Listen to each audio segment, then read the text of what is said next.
দেখুন আমরা তো ওখানে গেটে রয়েছি, কোনো সরকার নেই, সেখানে এলো দেখলাম কি সমস্যা হয়েছে, সার্ভিস আসছে দেখছি বিষয়টা কি গন্ডগোল। কিন্তু স্যার আমাদের গ্রাম অঞ্চল থেকে দূর দূরান্ত থেকে ছেলেরা আসবে, তাদের সুবিধার্থে তো মাইকটা কি বলে মাইক খোলা হচ্ছে, কারা খুলতে পারছে? শুভেন্দু অধিকারী এই প্রোগ্রাম করলে আপনারা মাইকটা খুলতে পারতেন স্যার, বলুন মোহন ভাগবত সেটা খুলতে পারতেন? যত বাধা এসএফের বেলায় কাল রাত থেকে এরকম চলছে, কি বলবেন? দেখুন এর পর এক বাধার মুখে রাজ্য সরকার বা মমতা বন্দ্যোপাধ্যায় লাস্ট পর্যন্ত কোর্টে কেস করলো সব বানচাল করার জন্য, লাস্টে পুলিশ এসে দেখতে হেনস্থা করছে, কি বলবেন? দেখুন শত বাধা দিয়েও আইএসএফকে রুখতে পারবে না। এটা শুভেন্দু অধিকারী প্রোগ্রাম হলে মাইকটা খুলতে পারতো না, মোহন ভাগবত আসলে মাইকটা খুলতে পারতো না, অথচ আইএসএফের প্রোগ্রাম বলে সর্বদিক থেকে চেপে দেওয়ার চেষ্টা চলছে।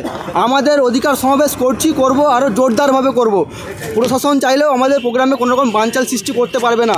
আমরা গণতান্ত্রিক প্রক্রিয়ায় সংবিধানকে মান্যতা দিয়ে আমাদের এই কর্মসূচি করবো, এটাকেও জানিয়ে দিলাম। কি বলবেন? কালকে আব্বাস সিদ্দিকী সাহেব আসার আগে মাইক খোলা হচ্ছিল, যখনই শুনলো যে ময়দানে আব্বাস সিদ্দিকী সাহেব এসছেন, পুলিশ নবান্নের পুলিশ পালিয়ে গেল।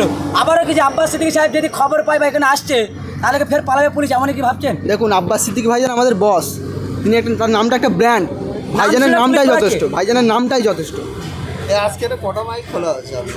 আপাতত একটা খুলেছে, কিন্তু এই মাইক আমরা একটু পরে আবারও লাগাবো। কেন দূর দূরান্ত থেকে, কোচবিহার থেকে কাকদ্বীপ, সর্বত্র আমাদের লোক আসছে, তাদের ইনস্ট্রাকশন দেওয়ার জন্য মাইকটা প্রয়োজন। ওনারা বলছেন আমরা হাত ধরে নিয়ে আসবো, হাত ধরে নিয়ে আসতে হবে না আপনাদেরকে, আপনারা মাইকটা লাগিয়ে দিন, এটাই কাফি, আমাদের মাইক খুলতে হবে না আপনাদের। পুলিশের কি লজ্জা নাই? কি বলছেন? যে রাজ্যে পুলিশ মন্ত্রী মমতা বন্দ্যোপাধ্যায়, যে রাজ্যে মমতা বন্দ্যোপাধ্যায় সরকার, আর সেই রাজ্যে পুলিশরা মার খাচ্ছে, তাও আবার অধিকার সমাবেশের মাইক খুলে নিচ্ছে। পুলিশের যে ডিএ বাকি আছে, মহার্ঘ ভাতা বাকি আছে, সেই মহার্ঘ ভাতার জন্য আমরা এই অধিকার সমাবেশের মঞ্চ থেকে আওয়াজ তুলবো। তাই পুলিশ প্রশাসন ভাইদের অনুরোধ করব, আপনারা একটু সচেতন হন, দেখুন আমরা কি আওয়াজ তুলছি এই মঞ্চ থেকে, তারপরে আমাদের মাইক খুলবেন। আমাদের মাইক খোলার রাইট আপনাদের নেই। আমরা কলকাতা হাইকোর্টের রায়ের মধ্য দিয়ে যেমন আমাদের সমাবেশ করছি, ঠিক একইভাবে এখানে আমরা মাইক লাগাবো। কলকাতার কত প্রশাসন আছে আমরা দেখবো, মাইক আমরা লাগাবো এখানে। কিন্তু পুলিশের তরফ থেকে বলা হচ্ছে যে আজকের এসওসিআই তাদের একটা প্রোগ্রাম আছে, সেই জন্য তারা এসওসিআর প্রোগ্রাম আছে রানী রাজমণি রোডে, তার সাথে শহীদ মিনারে কি রাস্তা আছে? রানী রাজমণির ওইদিকে শহীদ মিনার, এখানে আসমান জমির ফারাক আছে।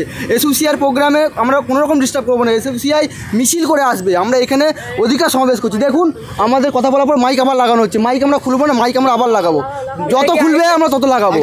ইন্ডিয়ান সেকুলার ফ্রন্ট ঝুঁকেগা নেই। আইএসএফের ব্যানারে কিন্তু যে আছে সেই প্রতিসভাটা কিন্তু এখানে দেখতে পাচ্ছি। মাইক যা মিটিং হচ্ছে তাই বলেছে, মাইকে খুলতে হলো, মাইকে খুলতে হলো।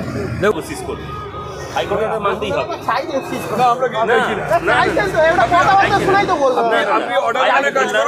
আমরা প্রথমে রিকোয়েস্ট করব, আমরা অর্ডার ইমপ্লিমেন্ট করার জন্য আছি, আপনারা অর্ডার মেনে কাজ করুন, মিটে গেল। হাইকোর্ট যদি বলে দিত সব জায়গায় লাগান, আমাদের কোনো আপত্তি ছিল না।